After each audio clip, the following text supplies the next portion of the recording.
Pronto, agora está tudo certo. O que eu vou fazer com vocês hoje é uma continuidade do que nós estávamos fazendo na aula última, que é pegar alguns textos bíblicos, vamos ver qual é a sua real interpretação dentro do contexto. Nessas interpretações que eu vou trazendo para vocês, já vou mostrando inclusive quais regras que eu estou usando. A gente já vai aproveitando, então, fazendo aquilo que a gente viu na teoria, a gente já aplicando na prática, ou seja, fazendo de fato esse exercício. Vou tentar mostrar para vocês hoje como que a gente interpreta as parábolas, tá bom? As parábolas, elas têm uma linguagem, a gente já aprendeu, acho que na primeira aula, que nós temos a linguagem literal, né? A linguagem figurada, a linguagem alegórica. Então a gente precisa entender que cada texto ele tem um tipo de linguagem.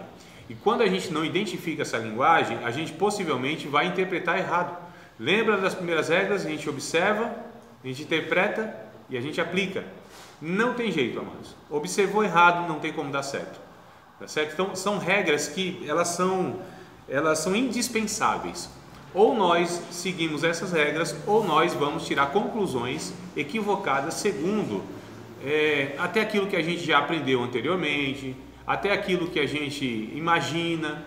Então, assim, queridos, o que eu quero passar para vocês é que existe 2000 anos de elaboração teológica, 2000 anos de elaboração teológica, não é? Então, quando a gente traz uma interpretação de algum texto, alguma doutrina, nós precisamos ver se essa nossa opinião, ela cabe na opinião dos principais teólogos da história da igreja. Então a gente não pode querer reinventar a roda ou achar que a gente, não, eu acho isso, eu acho aquilo. Nem eu como professor, nem vocês como aluno. Então nós precisamos, na verdade, buscar essas bases e argumentos. Vale opinião divergente? Claro que vale, a gente está numa democracia, né? Inclusive não só no país, mas na sala de aula. Mas o que a gente precisa saber é o seguinte: tudo bem, eu penso isso. Ah, André, por que você pensa assim? Por causa disso, disso, disso, disso. Porque o teólogo tal, ele tem essa opinião baseado em tal texto e tal. Não tem problema. Então, nós precisamos trazer argumentos, tá certo? Bíblico de preferência. Quando não há suficientemente argumento bíblico, nós precisamos, então, falar, essa opinião minha, ou essa informação, melhor dizendo, que vai formar a opinião, essa informação foi tirada da cultura. Então a cultura diz isso, que eu vou trazer para vocês hoje, inclusive, um texto que eu acho que vai chocar um pouquinho, porque também não tem sentido nós virmos para uma sala de aula, não é? E só reiterarmos aquilo que a gente já sabe até então. Então eu disse isso desde a primeira aula lá no Pentateuco. Falei, irmãos, é claro que a teologia ela vai chocar no sentido que ela vai de encontro com muitas opiniões nossas, e aí a gente precisa saber, opa, será que isso aqui tem sentido mesmo? Se tiver sentido, então é claro que eu tenho que deixar de lado aquilo que, por mais, amados, que for 30 anos que eu tenho pensando aquilo. Eu me lembro em uma ocasião, não sei se eu já falei inclusive para vocês, eu estava numa empresa, eu trabalhava, e aí o rapaz ele estava fazendo um procedimento que eu identifiquei que não era bom, arriscado para ele. E eu falei, você está fazendo aí, é perigoso, né? Esse procedimento está errado. Ele falou assim, faz 3 ou 4 anos, faz 3 ou 4 anos que eu faço assim. Eu falei, então, mas faz 3 ou 4 anos que você faz errado. Então o tempo não quer dizer muita coisa quando a gente faz errado, só quer dizer que a gente faz muito tempo uma coisa errada, ou pensa muito tempo uma coisa errada, não é? Então a gente precisa sempre ter essa humildade, essa vagareza, não apressa em tirar conclusões. Eu disse para vocês, não aceite tudo que eu falo, mas também não rejeite tudo que eu falo, né? O aprendizado, ele é devagar mesmo, ele é aquela coisa assim, que você estuda, aprende uma coisinha, aí estuda, aprende outra coisinha, aí estuda, aí vê que aquilo que você aprendeu tem que ser reaprendido. É mais ou menos assim, amados. Então a gente vai com muita cautela, pegando os textos bíblicos, pensem, reflitam, tá? Mas fiquem à vontade para que a gente possa estar aí juntos, né? Pensando no texto bíblico. Vamos pegar um texto de Mateus, capítulo de número 7. Eu só vou pegar textos conhecidos aqui, tá? Aliás, eu acho que não precisa nem pegar, lembra? Aquele que diz ao capítulo 7, verso 7 a 11: Pedi, dar-se-vos-á, buscar, encontrarei, o que pede, recebe, o que busca, encontra, o que bate, se abre. Lembram dele? Oh, que coisa boa. Mateus 7. Capítulo 7, verso 7 a 11, né? Primeiro, é assim que falam? Pedi, dar-se-vos-á? É? Sim ou não, amados? É, né? A pergunta é, e é assim que está escrito?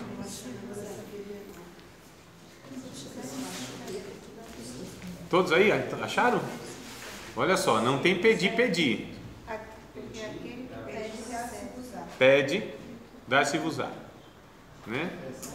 Busque, conta. Bate, se abre. E tá. Capítulo 7, versículo de número 7 ao 11. É o texto completo aí que eu quero pegar com vocês e discutir. Já aquele exercício que a gente estava fazendo de pegar o texto, esses textos que eu estou pegando até então, entendo eu que são os textos que frequentemente é citado. E aí o que eu quero trazer para vocês é justamente para a gente ver o que falam desses textos, se eles têm coerência com aquilo que a Bíblia de fato apresenta, não é? Então o que vocês ouvem aí a respeito desse texto? A aplicação dele, a interpretação e a aplicação. Um de cada vez, todo mundo junto assim dá uma bagunça. Vocês nunca ouviram? Não é possível. Nunca ouviram? Na igreja? Ninguém citando esse texto, mano? É, rapaz. Quem que ouviu aqui? Pelo amor de Jesus, me ajude. 1, 2, 3. Só 3 irmãos? Ouviram? Nossa. Vocês nunca ouviram ninguém citando esse texto? Só 3 irmãos? Meu pai. Então tá bom. É. E o que os irmãos que ouviram o que a respeito dele? Não lembram? Eu lembro vagamente que a ideia, né? A aplicação. Se você pedir, insistir, perseverar, Deus vai te conceder aquilo que você pede. Pede para que a gente insista. Insista, busque, bate, persevere. Isso vai se abrir e Deus vai responder. Essa é a ideia mais ou menos que as pessoas apresentam desse texto. A minha pergunta é, e será que é isso? Essa ideia que Jesus tinha na sua mente quando falou essas palavras? Aqui que está o nosso exercício da hermenêutica, é buscar o real significado, tá certo? E o sentido, inclusive, para nós. Então, olha que coisa interessante. Vamos ler o texto completo, do verso 7 ao 11. Alguém pode ler, por favor? Pode? Por favor. Não julgueis para que não seja... Não, amada, é do verso 7, né? A partir do 7. 7. Capítulo 7, o verso 7 até o 11. Entendi. Não, do 1 não, a partir do 7. Até o 11. Por favor, isso. Pedi e dá-se-vos-á. Buscai e encontrareis. Batei e abri-se-vos-á. Porque aquele que pede, recebe. E o que busca, encontra. E ao que bate, se abre. E qual dentre vós é o homem que, pedindo-lhe pão do seu filho, lhe dará uma pedra? E pedindo-lhe peixe, lhe dará uma serpente? Se vós, pois, sendo maus, sabeis dar boas coisas aos vossos filhos, quanto mais o vosso Pai, que está nos céus, dará bens aos que lhes pedirem. Olha que coisa boa. A interpretação então que se tem é essa, né? Pelo menos é o que até hoje eu ouço. Será que é isso mesmo? Lembra de uma regra que nós falamos, que quando existe um texto paralelo, ou seja, o mesmo relato em outro lugar, nós precisamos então ler também para que a gente complete, porque possivelmente em outro texto que é semelhante, ou seja, o mesmo relato, só que por outra pessoa, ele pode conter informações que esse não tem, porque quem escreveu isso talvez omitiu uma ou outra informação. Lembram disso, amados? Que foi até da questão lá do centurião, não foi? De Cafarnaum, que um trazia uma informação, outro. Então, se há, principalmente os evangelhos, então aqui vai uma regra para interpretar adequadamente os evangelhos.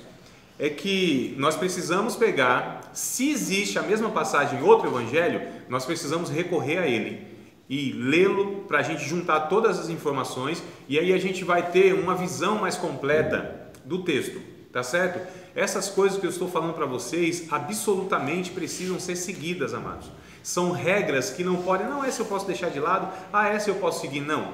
Tudo que eu estou falando para vocês, exatamente tudo, precisam ser seguido à risca, porque são regras, e regras a gente não despreza uma e aceita a outra, ou nós usamos todas, ou nós vamos ter dificuldade na conclusão do texto, tá certo? Então, já que é uma regra, vamos recorrer a essa regra. Vamos para Lucas, capítulo de número 11, que é o texto paralelo. Então, só para eu já concluir para vocês, é possível, é razoável, é certo um pregador pegar esse texto, ler o que nós lemos e afirmar isso? Ou seja, olha, o que Deus está falando aqui, o que o Evangelho está falando aqui, o que Jesus disse aqui, é que se você insistir na oração, que se você perseverar na oração, Deus vai te dar. Isso é correto? Não, exatamente não. Isso não é correto. Lucas capítulo 11. Vocês ouviram o que eu falei, né? Isso não é correto. Ah, mas e se ele fizer? Deus não tem compromisso, apenas isso. Deus tem compromisso com a sua palavra, não que nós achamos da palavra dele. Deus não tem compromisso com o pregador, o que ele fala, a não ser o que ele fala e seja exatamente aquilo que Deus está comunicando nas Escrituras Sagradas. Aqui que está todo o X da questão. Isso aqui é muito grave, amados, porque aí nós estamos muitas vezes nos apoiando em palavras de homens, embora esteja usando a Bíblia, mas não tem inspiração divina. É simples assim. E aí, remédio falso não causa efeito verdadeiro. Tá certo? Então vamos lá. Lucas capítulo 11, verso 9 até o 13. Olha só. Diz assim: eu vos digo a vós: pede e dar-se-vos-á, buscai e achareis, batei e abrir-se-vos-á. Porque qualquer que pede, recebe, e quem busca, acha, e a quem bate, abrir-se-lhe-á. E qual o pai dentre vós, que se o filho lhe pedir pão, lhe dará uma pedra? Ou também se lhe pedir peixe, lhe dará por peixe uma serpente? Ou também se lhe pedir um ovo, lhe dará um escorpião? Pois se vós, sendo maus, sabeis dar boas dádivas, presentes, aos vossos filhos, quanto mais dará o Pai Celestial, o Espírito Santo, àqueles que lhe pedirem. Então, que promessa há nesse texto? Que a gente pede, insiste, busca intensamente, e Deus não negará jamais o Espírito Santo. Apenas isso e nada mais. É simples assim, irmãos. É simples assim. O que o texto está dizendo, fala, André, mas não é uma verdade que assim a gente ora na perseverança, Deus pode nos abençoar e tal? Pode. Eu estou falando que nesse texto não. Se é em outro texto, é outra história. Aí nós vamos buscar em outro texto. É como aquela verdade que eu falei para vocês de Jó 21 e 40, 22 e 41. Eu nem lembro mais. Acho que né? Tem 22? Não. Ih, meu pai. 41 e 22. É isso, né, pastor? 41 e 22. É isso? 41 e 22. Eu estou pensando que não tem nem capítulo 40. Então, capítulo 41 e 22, na presença dele até a tristeza, salto e alegria. Nós vimos ali pelo texto que não é a Deus que estamos se referindo ali. É um crocodilo, é um ídolo, é um ritual pagão. Falou, André, mas não é verdade que na presença de Deus a gente de fato estiver triste e a gente pode ser renovado com alegria? É verdade, só nesse texto que não. E o que nós estamos trabalhando? São os textos, não é? Então, nós não podemos usar um texto para falar uma verdade que está em outro texto. Então, mas no caso aqui de Mateus, então, eles omitiram esse outro... O Mateus omitiu essa última parte. Exato. Está vendo como é fundamental, irmã? Se tem de fato um texto igual, a gente precisa buscar para a gente chegar a uma conclusão mais adequada? Essa é a questão. O que são os evangelhos? Os evangelhos são 4 homens, vou tentar exemplificar assim, como se fosse em um cômodo, cada um olhando para uma parede, e todos relatando o quê? A sua visão daquele espaço. Se tem uma pessoa que sofre um acidente, aí 4 pessoas presenciam isso, aí vão pegar vão interrogar essas pessoas, as testemunhas. Pode ter certeza que essas pessoas, elas não vão falar identicamente daquilo, não é?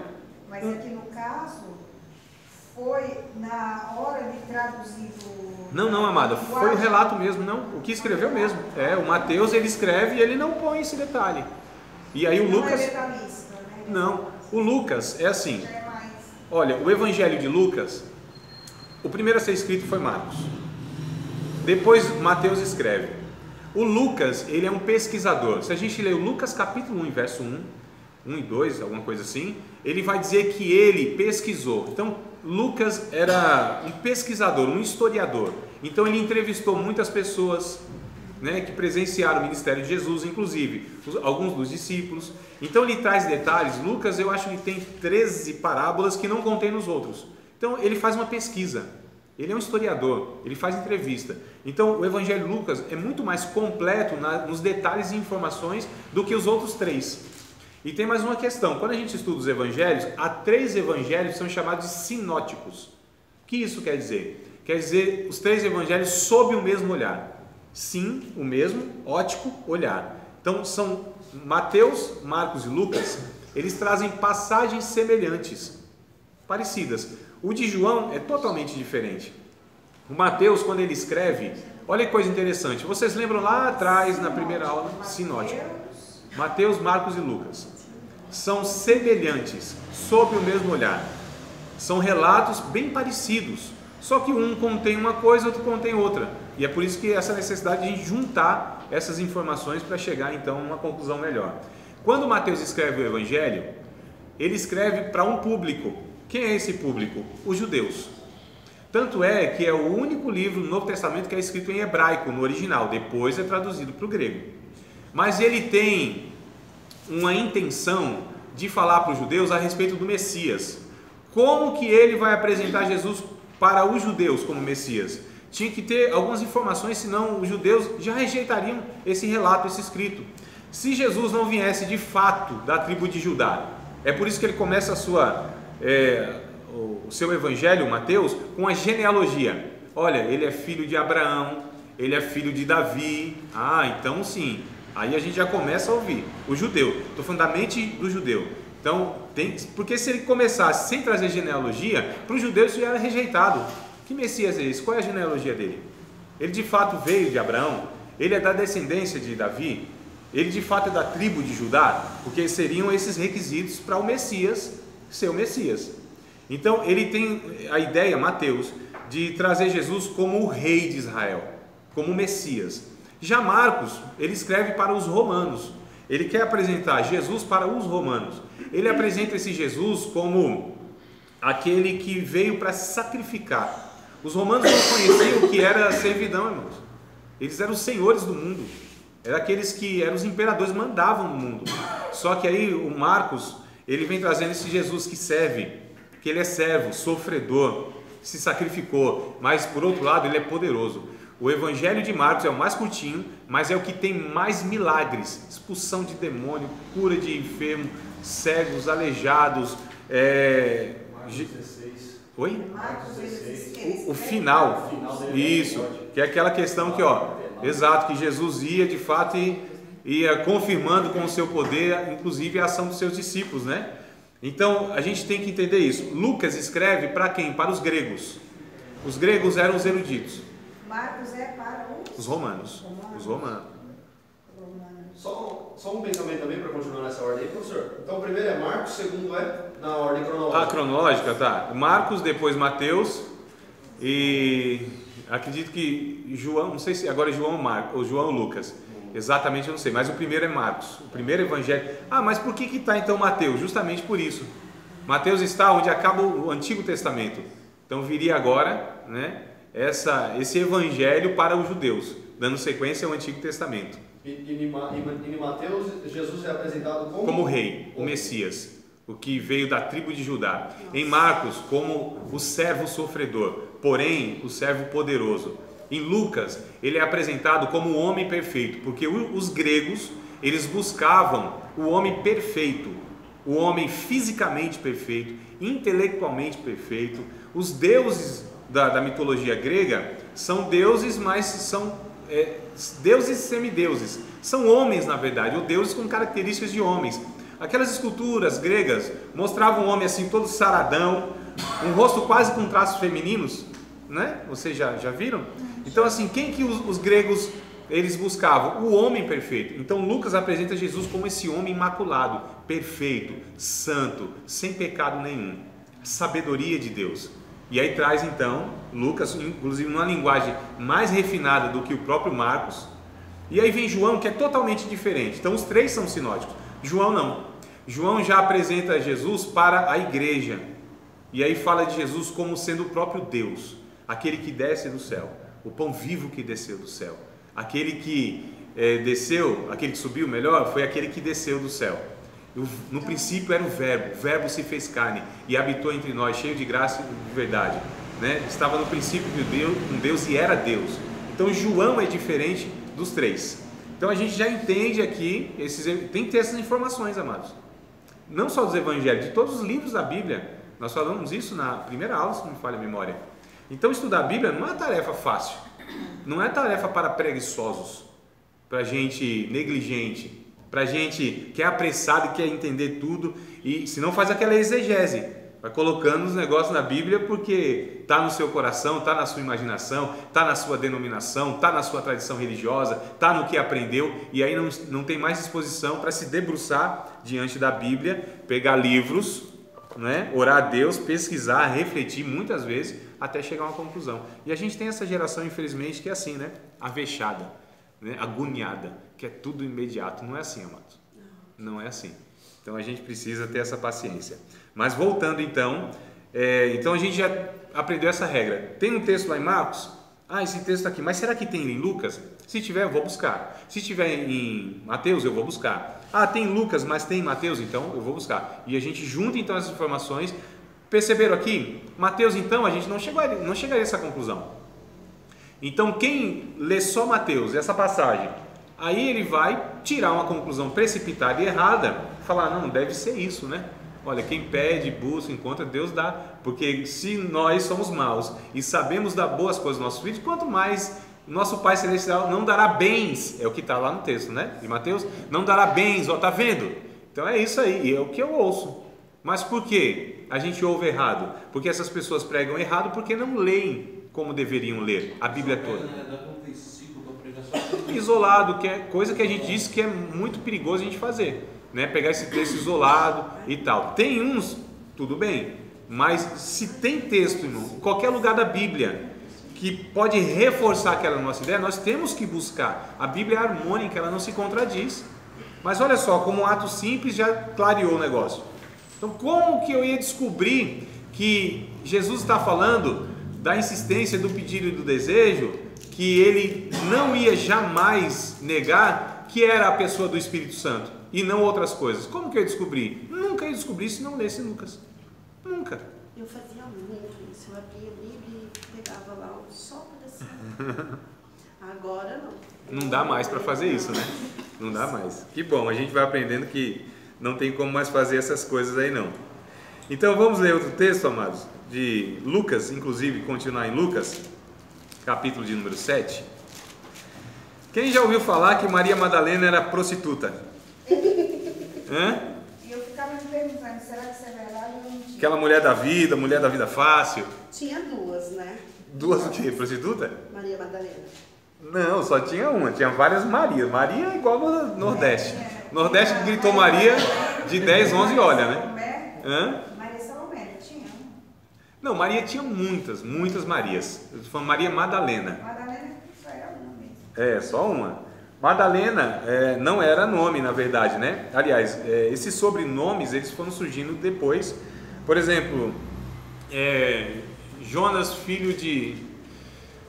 Oh, meu Deus, de Bar-Jonas. O cego de Jericó lá, como que é o nome? Filho de Timeu, né? Bartimeu, que é filho de Timeu. Então era assim, José de Arimateia, João de Oliveira. Eu já estou pegando outras questões. Tu é José João de Oliveira, não? É um negócio assim não, né? Então tá bom.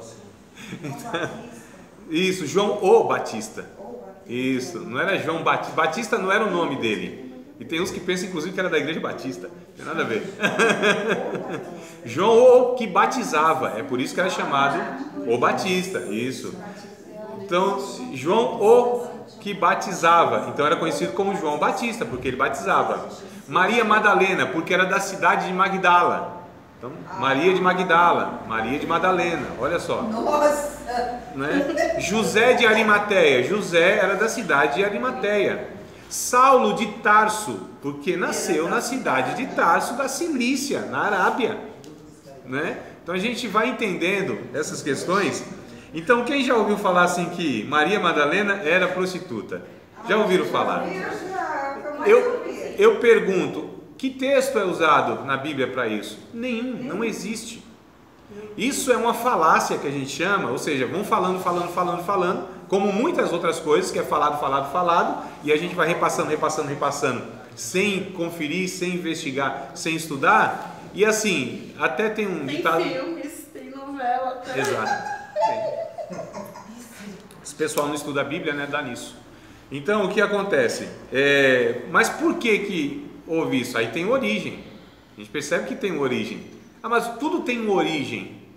Por que chegou então a essa conclusão? Aí a gente vai lá atrás e vai ver. Por exemplo, eu acho muito interessante os ditados populares, não é? Batatinha quando nasce, esparrama pelo chão. Não é assim. Espalha a rama. A batata quando nasce, ela espalha a rama pelo chão. Não é? Já ouviram falar assim, nossa, isso aqui é a cara do pai, cuspido e escarrado? Nossa. Nunca ouviram? Não é? Mas o ditado original não é esse. Esse é a cara do pai, esculpido e encarnado. Corro de burro quando foge. Eu fiquei pensando, qual é a cor desse burro quando ele foge? Né? Eu corro de burro quando ele foge. Além de falar, falei errado. Né? E tantos outros aí, irmãos. Eu só estou dando esse exemplo de ditados populares só para a gente ver como que é muito fácil as coisas. Foi naquele telefone sem fio, né? Acho que um foi falando na orelha do outro, o último saiu. Como que é? Maria Madalena é de onde mesmo? Da cidade de Magdala. Então, amados, eu só estou trazendo esses exemplos aqui para a gente saber, essas coisas têm origem e vêm chegando até nós. Essa ideia de que Maria Madalena foi ou era uma prostituta veio, na verdade, de um dos papas, que ele era um pregador. Então ele foi pregando o Evangelho de Lucas, capítulo a capítulo. Uma semana um capítulo, outra semana outro capítulo. Então ele chegou aqui no capítulo 7, a partir do verso 36. Nossa. Capítulo 7, verso 36. Que fala a respeito, eu não vou ler, eu acho que vocês já conhecem, né? De uma mulher pecadora que ungiu os pés de Jesus, lembra? Foi lá na casa de Simão e tal, e tal, e tal. Então, ele leu aqui e de fato, esse termo pecadora na cultura judaica, preste atenção nessa informação, isso é importante. 7 o quê? A partir do 36, eu não vou ler, eu só quero que vocês... Não, Lucas 7, 30, não é para vocês lerem, não é para vocês, é só para ter referência e ler em casa, tá? Preste atenção no que eu estou falando. Olhe para cá, ó, aqui, ó, no meio da minha sobrancelha aqui, ó. Tente achar onde ela se divide. Quando você não achar, não pare de olhar para mim. Não pode. Aqui, varão de Deus, servo do Senhor, olha lá. Obrigado. Então, olha aqui, varão. Tente achar onde é o fio que divide a banda do Oriente e do Ocidente. Deixa eu marcar aqui. Lê em casa, mano. Se eu estou dando referência, para a gente ter aqui a base, né? Então essa mulher aqui, ela foi chamada de pecadora. Esse termo pecadora na cultura judaica referia-se à prostituta. Isso é verdadeiro, isso é fato. Não é fake, é fato, né? Então lembram da expressão amigo dos publicanos e pecadores? São classes diferentes de pecadores da sociedade mais escorraçado que tem. Então publicano era um traidor, que era um judeu que trabalhava para Roma, cobrando impostos de Roma, né? Então, publicanos e pecadores, ou no caso da mulher, pecadora, isso aqui é sinônimo de prostituta. Então, essa mulher aqui do capítulo 7, de fato, era uma prostituta, conhecida. Tanto é que Simão, religioso, falou, se esse fosse profeta, bem saberia que é uma mulher pecadora, ou seja, que é uma prostituta que está tocando nele, né? Homem santo e tal, aquela coisa toda. Então, o cidadão lá, acho que foi o Gregório I, o Papa Gregório I. Ele pregou o capítulo 7. Na outra semana, então aqui a conclusão está correta, é uma prostituta. Na outra semana foi pregar o capítulo 8. Está aí na Bíblia de vocês. Capítulo 8. E aconteceu depois disso que andava na cidade, de cidade em cidade, e de aldeia em aldeia, pregando e anunciando o evangelho do reino de Deus, e os 12 iam com ele. Também algumas mulheres que haviam sido curadas de espíritos malignos e de enfermidades. Maria, chamada Madalena, da qual saíram 7 demônios, Joana, mulher de Cusa, procurador de Herodes, e Susana, e muitas outras que serviam com suas fazendas, ou seja, com dinheiro, financiavam o ministério de Jesus, essas mulheres, ofertavam lá. Então a gente chegou à conclusão, bom, aquela primeira era a pecadora, aquela do capítulo 7, a prostituta, aqui aparece logo a Maria de Madalena, que saiu 7 demônios, é a prostituta do capítulo 7. Essa foi a conclusão desse camarada. E essa falácia foi até hoje, como são muitas outras. Não. Ah, mas saiu 7 demônios, mas que tem a ver uma coisa com a outra? Não é? A questão é que não se tem nem base bíblica, nem informação cultural para se afirmar isso. Isso se deu, essa opinião, se deu, essa ideia se deu por conta da pregação desse Gregório I. Como, amados, nós vemos hoje, muitos pregadores pregando, conhecidos, e aí o que ele fala vai se alastrando assim, todo mundo fala. Mas o que tem de crente que tem que pedir perdão para ela? Essa daqui que viu Jesus saindo. Isso, do sepulcro lá. Foi a primeira vez Jesus ressurreto, né? Foi ela mesmo, Maria Madalena. Deixa eu trazer outra observação para vocês aqui, pode ser? Mais uma observação. O capítulo 7 fala de uma mulher pecadora, uma mulher que chorou, regou os pés de Jesus com lágrimas, derramou o vaso, né, na sua cabeça, aquela cena toda. Essa do capítulo 7 não é a mesma dos outros evangelhos, que também é muito parecida, uma passagem muito parecida, como por exemplo a do capítulo 11 de João. Capítulo 11 de João, a cena é quase que idêntica, mas não é a primeira pessoa. O capítulo 7, Jesus ele traz uma parábola aqui para falar com Simão, não é? Aquela parábola, Simão tinha 2 pessoas que deviam e tal, e lembram do texto, né? Tranquilo, irmãos? Então, Jesus só começou a ensinar por parábolas no último ano do seu ministério, com exceção desse aqui. Lá em João capítulo 11 é outra mulher, não é esta mulher. Tem alguns detalhes lá que a gente fala, não, mas era a casa de um leproso e tal, tem as diferenças, não é a mesma, é só uma observação que eu trago para vocês. Tudo bem, meus queridos? Professor, acho que não é João 11 não, é isso mesmo? Ou é 12 então, desculpa, é 12. João 12. Depois eu leio, que não sei o que é. João 12, capítulo 12, verso 1 em diante. Amém, isso aí. É, 12, verso 1 em diante. Que é outra mulher aqui na cidade de Betânia e tal. Mas a né? Maria, irmã de Lázaro. Isso. Então não é essa daqui, é outra. Percebe como é muito semelhante? É Maria. Ah, isso daí. É uma Maria, mas Maria tem um monte. Quantos Tiago tem? No mínimo 3. Ela tá afobada. Isso. Então olha só, amados, a gente tem que prestar atenção que quando a gente vai estudar a Bíblia, é preciso estudar ela adequadamente, pegando todos os textos. Eu fico espantado, não só com alunos, eu acho até natural com alunos, porque vocês vocês têm direito, né? Quer dizer, todo mundo tem direito de errar, ninguém é absoluto, mas eu vejo essa pressa, essa agonia, principalmente as redes sociais, amados, é um negócio de louco, né? As pessoas, elas acham que precisam responder tudo toda hora e sabem de tudo. E eu, como professor, as pessoas me exigem isso. E eu não sou obrigado a responder nada, mesmo porque eu não sei tudo toda hora, né? Então a gente precisa ter cautela nessa questão de tirar conclusões. A gente é muito agoniado, muito apressado, muito precipitado. E a precipitação leva ao erro inevitavelmente. Então a gente precisa ter cautela, calma, escute, pondere, confira, reflita, estude um pouco mais, olhe um pouco mais, até chegar a uma conclusão que você fala, opa, talvez aqui eu estou seguro para pensar isso, isso e isso, tá bom? Então vamos pegar agora um texto da parábola do bom samaritano, e aí eu vou trazer para vocês então uma regra para que a gente interprete parábolas. Lucas capítulo de número 10. Lucas capítulo de número 10.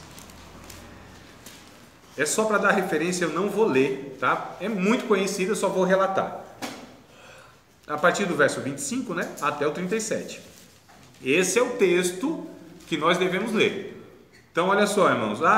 Mas quando pregam, só pegam um ou outro versículo. Não, está errado. Está errado. 25. Até o 37. É o texto todo. A parábola do bom samaritano, não é? Tá bom. Então, vamos lá. Lucas 10, 25 em diante. Até o 37. Lucas é a parábola do bom samaritano. Então, o que acontece? Eu não vou nem ler para ganhar tempo. A parábola do bom samaritano, vocês já conhecem ela? Já ouviram falar, não? A parábola? Já, todos. Louvado seja Deus. Tá bem. A parábola do bom samaritano então fala, Jesus vai trazer então essa parábola, ele dizendo o seguinte, olha, um certo homem descia de Jerusalém para Jericó. No meio do caminho ele foi assaltado, né, por uns ladrões lá, foi espancado, deixado meio morto. Ocasionalmente então passou um levita, que é um dos principais representantes da religião de Israel. Vendo, passou de largo e foi embora. Semelhantemente também veio um sacerdote, e aí, vendo, semelhantemente, passou de largo e foi embora. Veio um samaritano, então pega aquele homem, deita ali azeite e vinho, ou vinho e azeite, mas não importa a ordem aqui nesse caso, coloca sobre a sua cavalgadura, leva até uma estalagem, paga lá 2 dinheiros para esse estalajadeiro, né? Diz, olha, tudo quanto ele gastar, você depois anota aí, eu venho na volta e te acerto, tudo bem. A interpretação é a seguinte, preste atenção, meus amados. Havia um homem, esse homem representa Adão, que ele estava na Jerusalém, cidade de paz. Esse Adão que ele estava descendo por causa do pecado, até a cidade de Jericó, cidade amaldiçoada por Deus lá no Antigo Testamento, lembra de Josué? Então no meio do caminho, salteadores vão e lhe assaltam e lhe agridem. Tanto o pecado ou os demônios através do pecado faz isso com o homem. Aqui a condição humana, uma decadência que estava na cidade de Jerusalém, na cidade de paz, no lugar de comunhão, lugar espiritual, e vai descendo até a cidade de Jericó. E aí vem quem? O levita, que é a religião, juntamente com os representantes da religião, o levita e o sacerdote. A religião não pode salvar esse homem caído. Vem um bom samaritano. Olha que coisa interessante. Esse bom samaritano representa Jesus, que vem e coloca sobre as suas feridas azeite, o poder que sara do Espírito Santo. E lhe deita também vinho, que é símbolo da alegria. Então sara este homem caído, Jesus representando aqui, o bom samaritano representando Jesus, lhe deita aí o azeite, né, que é o símbolo do Espírito Santo curando este homem, lhe torna da alegria da salvação, coloca sobre a cavalgadura, ou seja, aquele que leva o pecador até a igreja. Cavalgadura representa aqui o próprio evangelista, que leva até a estalagem, né, que representa a igreja. O estalajadeiro representa o pastor, que o próprio Jesus, através do evangelista, entrega ao pastor e dá 2 dinheiros, 2 ordenanças que Jesus deixou, batismo e santa ceia. E disse, olha, cuida dele, porque quando eu voltar no arrebatamento, eu vou pagar tudo para ele. Razoável a interpretação? Boa? Vocês acharam? Olha que coisa interessante. Qual é o problema dessa interpretação? É que não tem nada a ver. Não tem nada a ver com aquilo que Jesus quis ensinar na parábola. Mas foi elaborado, fala a verdade. Foi ou não foi? Eu escrevi aqui. Ah, aí, ó. Tava já falando, eu vou pregar esse negócio no outro dia. Mas ficou bonitinho, ficou. Ficou elaborado. Alguém já ouviu alguém falando isso? Não. Não? Por Já, isso irmão? que escreve com a gente. Já ou não? Você falou, passou. O senhor viu? Ouviu? Não, ninguém ouviu, ninguém dando essa interpretação? Mas tem bastante por aí. Mas olha só que coisa interessante, amados. Imagina só, trazendo isso aqui na unção, que eu estou sem unção nenhuma aqui, né? Mas, trazendo isso aqui no culto, elaborado, eloquente, eu duvido, se a igreja, irmãos, não fala é Deus, é muita sabedoria para esse varão, é mensagem do céu quentinha, desceu o rolo. Eu duvido, amados, porque eu já presenciei isso muitas vezes. O problema é que o que Jesus quis dizer nessa parábola, será que tem esses elementos aqui? Aí fala assim, calma aí, André, mas por que muita gente fala? Então vamos lá. Lá onde surgiu essa interpretação. Primeiro, aqui estão pegando uma parábola e estão dando uma interpretação através de uma linguagem alegórica. O que é alegoria? Alegoria é quando eu coloco elementos, cada significado em cada elemento, ou seja, o vinho tem um significado, o azeite tem um significado, o bom samaritano tem um significado, o levita tem um significado, o jumento tem um significado, tudo tem um significado. Isso é linguagem alegórica, que não é o caso aqui, meus amados. Eu vou mostrar daqui a pouco. Tem na Bíblia linguagem alegórica? Claro que tem. Daqui a pouco eu mostro para vocês. Aqui é uma parábola. Parábola é uma comparação que se faz. E aí a gente precisa ler de novo o texto. Vamos ler o texto? Agora? Então vamos lá. Eis que se levantou um certo doutor da lei, um advogado da lei, tentando e dizendo: Mestre, que farei para herdar a vida eterna? E ele lhe disse: que está escrito na lei, como lês? Respondendo ele, disse: amarás o Senhor teu Deus, de todo o teu coração, toda a tua alma e de todas as tuas forças, todo o teu entendimento, e teu próximo como a ti mesmo. Disse-lhe: respondeste bem, faz isso e viverás. O religioso, o doutor da lei, ele, porém, querendo justificar-se a si mesmo, disse a Jesus: e quem é o meu próximo? Aí Jesus vai contar o quê? Quem seria o próximo dele? Olha só, o que Jesus traz na cena? Prestem atenção aqui, para a gente tem que ter um entendimento cultural. Irmãos, para o judeu, o samaritano era uma pessoa totalmente descartada como sendo uma pessoa que fosse usada por Deus. O samaritano era rejeitado. Jesus, de propósito, pega o samaritano como sendo aquele que exerceu a misericórdia e cumpriu o mandamento que os judeus ou os representantes do judaísmo não fizeram. Tanto é que no final, quando Jesus pergunta: e aí, quem te parece ser o próximo? Ele nem para falar o samaritano, isso é aquele que exerceu de misericórdia. O judeu nem a palavra samaritano não queria usar, tanto que eles rejeitavam.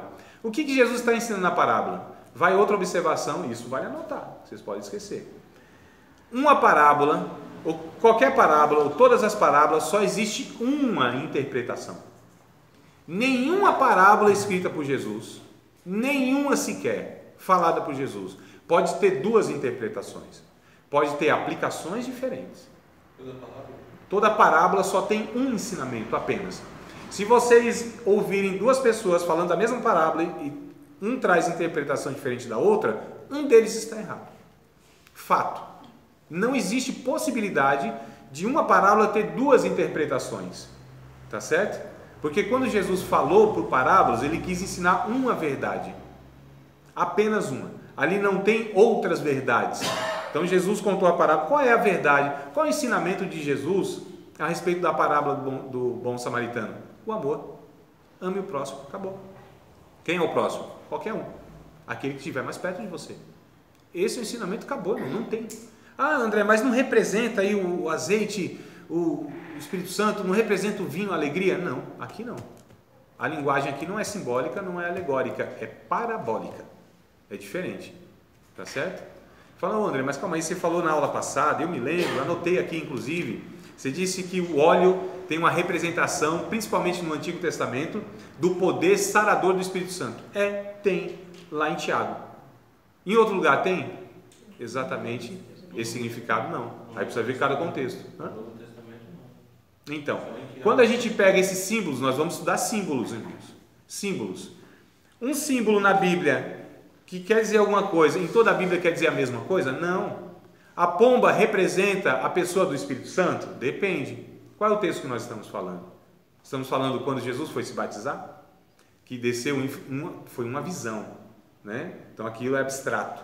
Mas a visão era uma forma corpórea de uma pomba, que representa quem? A pessoa do Espírito Santo. Fato. Em toda a Bíblia, onde aparece a pomba, é símbolo do Espírito Santo? Não. Oséias 7 e 11, por exemplo. Ali a pomba representa a própria tolice. Uma pessoa tola, que é enganada, como a pomba. Jesus disse: sede simples como a pomba, prudente como a serpente. Ué, André, mas serpente não é símbolo do Satanás? Depende de qual texto. Qual é o texto que nós estamos falando? Em toda a Bíblia, serpente é símbolo do Satanás? Não, é em Gênesis, ela é em Apocalipse, talvez em outra passagem. Mas em toda a parte da Bíblia, não. É por isso que quando a gente estuda a gente estuda passagem por passagem, para a gente entender. A serpente, dependendo do texto bíblico, João, capítulo de número 3, Evangelho de João, a serpente representa o próprio Jesus, irmãos. Parece esquisito, não parece? A serpente de bronze que foi levantada por Moisés. Vamos ler o texto de João. Isso. Eu só estou trazendo isso aqui para que a gente possa estar atento. Essa questão não. Vamos ler aqui, apareceu isso aqui, olha, mas lá atrás, João capítulo 3, lá atrás esse símbolo representava isso aqui em toda a Bíblia. Eu estou trazendo isso aqui porque daqui a pouco a gente vai pegar um texto que tem uma figura de linguagem, tá certo? Que vai dar, assim, talvez algum problema. Por que vai dar algum problema? Porque nós somos pentecostais e nós somos ensinados, nós pentecostais, eu sou pentecostal, eu só sou um pentecostal que estudo. Mas sou pentecostal, batizado, Espírito Santo, línguas estranhas e tudo mais. Visões de Deus, experiência de ver anjo, tá tudo certo, irmão. Tá certo? Faz 20 anos aí que a gente está aos pés de Cristo. Então eu sou pentecostal, só que sou um pentecostal que estuda. Né? Porque a gente sabe, eu sei, e eu falo com propriedade. Eu não estou falando mal do pentecostal. Eu estou falando de uma realidade, que os irmãos, os nossos irmãos, nós pentecostais não somos afeitos, dedicados. Não damos a importância devida ao estudo. Eu estou falando besteira? Não. Então eu sou pentecostal. Só que, além de experiências, eu me apoio na Bíblia. E, infelizmente, amados, que nós vemos, nos pentecostais principalmente, não é que não tem erro na batista, na presbiteriana, na congregacional, na metodista e não sei lá o que mais. Tem erro, tudo quanto é lugar. Não existe teologia perfeita em lugar nenhum. Não existe professor perfeito em lugar nenhum. Né? Mas a gente percebe que quando você negligencia o estudo da palavra, é muito mais fácil você cometer erros. Fato. A gente tem no nosso meio, pentecostais, a gente tem um problema que é o seguinte: nós damos muito mais valor à experiência pessoal do que o texto bíblico. Tá? Depois a gente vai falar sobre isso aqui. E vamos lá, capítulo de número 3 de João, versículos de número 14. Olha só, João 3,14. E como Moisés levantou a serpente no deserto, da mesma forma como, essa palavra como aqui é um negocinho a ser observado também, tá? Se quiser circular, anotar aí no seu caderno alguma coisa, como? Porque a gente vai estudar também esses termos. E como Moisés levantou a serpente no deserto, assim importa que o Filho do Homem seja levantado, para que todo aquele que nele crê não pereça, mas tenha a vida eterna. Olha que coisa interessante. Jesus, em outra passagem disse: quando eu for levantado dessa terra, a todos atrairei a mim. Lembra no Antigo Testamento, quando Moisés ele levanta essa serpente de bronze, todos aqueles que foram picados pelas serpentes abrasadoras foram curados? Sim. Ele está dizendo a mesma coisa aqui. Quando Jesus for levantado, ou seja, crucificado, da mesma forma que foi lá no Antigo Testamento, olhando para Jesus, eles foram, aliás, olhando para a serpente eles foram salvos, agora olhando para Jesus, eles também seriam salvos. Esse olhando para Jesus, vocês estão entendendo, né? Não é só olhar, não. Né? Tem significado, eu preciso saber porque vai que, né? Olha só a coisa interessante. Então a gente precisa entender, amados, que existe essas questões aí, tá bom? Continuando na parábola, vamos pegar mais uma parábola. Tá tudo bem até aqui? Tá? Vocês estão bem aí? Queridos, que bom, assim que é bom. Isso aqui é um livro que eu indiquei para vocês. Aqui, ó, Entendes o que lês. Inclusive, vai trazer isso aqui que eu falei para vocês, ó. Aqui, ó. E dessa forma que um estudioso brilhante como Agostinho ofereceu a seguinte interpretação da parábola do bom samaritano. Certo homem decide de Jerusalém para Jericó, quer dizer, era o Adão. Jerusalém, a cidade celeste, cidade de paz, a qual Adão caiu. Jericó, assim significa a mortalidade de Adão. Salteadores, o diabo e seus anjos. Lhe roubaram, a saber, a imortalidade. Lhe causaram ferimentos, lhe persuadiram a pecar. Deixando semi-morto, como o homem vive, mas morreu espiritualmente. É semi-morto, portanto. O sacerdote levita é o sacerdócio e o ministério do Antigo Testamento. O samaritano significa o guardador, logo a referência ao próprio Cristo.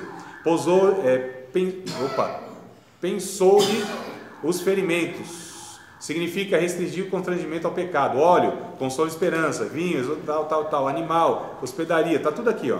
Só que ele conclui, isso é impossível, porque não é isso que Jesus quis falar lá. Detalhe, tem dois teólogos aqui que escreveram esse livro. Gordon Fee, Douglas Stuart, dois teólogos pentecostais, irmãos. Tá? Então são dois teólogos pentecostais. Então o que eu estou trazendo não é uma vertente histórica ou pentecostal, eu estou trazendo a interpretação da Bíblia, me utilizando dos melhores e das maiores referências de teólogos em toda a história, em todo o mundo. Eu, como professor, não falo dos meus achismos, né? A gente procura ter base. e dessas pessoas são coerentes. Então, assim, eu sou pentecostal, mas a minha teologia é pentecostal? Não, porque a teologia pentecostal não é suficiente, não é completa. A minha teologia então é batista porque eu frequento a igreja batista? Não, eu não sou batista porque frequento a igreja batista. Eu sou um discípulo de Jesus que tento buscar na Bíblia a melhor interpretação para a minha vida e, consequentemente, repassar ou compartilhar com os irmãos. Dá para entender essa questão? Porque eu sei que, de fato, às vezes fala assim, não, mas se você for de tal igreja, seu pensamento só é esse. O meu não, eu, André, não. Se outros teólogos fazem isso, eu sei que fazem, eu não sou assim, procura não ser assim, porque eu entendo que a teologia não é absoluta, Marcos. É por isso que cabe divergência, cabe discordância respeitosamente, cabe outras opiniões, não tem problema. O nosso esforço é juntos. Como que a gente vai tentar chegar então a essa compreensão melhor para a nossa vida? Que o nosso interesse é esse. O que Deus quer para a minha vida? Né? O que o texto bíblico, a gente já aprendeu inclusive que não é essa a primeira observação que a gente faz. A primeira observação é o que Deus ou que esses escritores quiseram falar para aquele público, mas o fim último vai ser esse. Mas o que isso significa para mim? O que Deus quer falar com a minha vida? E aí, amados, eu não quero saber de teologia, de vertente teológica, de denominações. Eu acho que a gente precisa ter a maturidade para se desvincular dessas coisas, não é? A gente percebe que é uma limitação muito grande porque eu pertenço à igreja A, B ou C. Nós precisamos desconstruir essas coisas. Nós somos discípulos de Jesus, servimos ao mesmo Deus. Nós precisamos buscar a vontade de Deus para as nossas vidas. E a vontade de Deus para as nossas vidas, nas nossas denominações, na minha também, muitas vezes vai se deparar a palavra dizendo, opa, não é bem assim, ó. Os irmãos creem lá onde você está, o que você ensina. E aí, qual que é a minha postura? Me esvaziar, auto-humilhação. Senhor, então tudo bem. O que o Senhor quer falar comigo? Porque quem não é humilde não aprende nunca. Quem não está disposto a desaprender não vai aprender nunca. Quem não quer se esvaziar daquilo que sabe, nunca vai ter um crescimento espiritual na sua vida. Sempre vai ficar naquela questão, eu sei tudo, não é? Então é complicado. Só falei isso porque agora vai bater o sinal da merenda. Ó, ouviu?